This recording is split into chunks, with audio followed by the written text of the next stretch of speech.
You know, you have a new GR86, the Gen 2, and you have an engine issue, and you have to fight the dealer now for a warranty claim. What can you do? I think the number one thing you can do, don't fight with the dealer.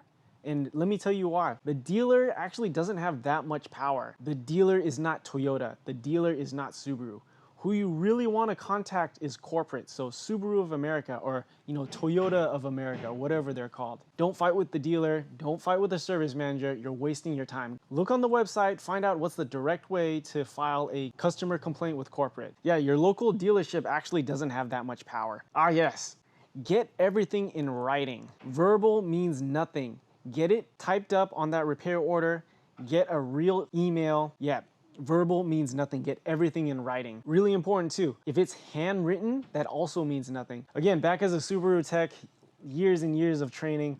For some reason, they made us do service advisor training too. And one important thing is that everything on the repair order needs to be typed up. If someone hand wrote it after the fact, that means nothing. If you see a service advisor, a tech, the service manager, handwrite something, absolutely decline it.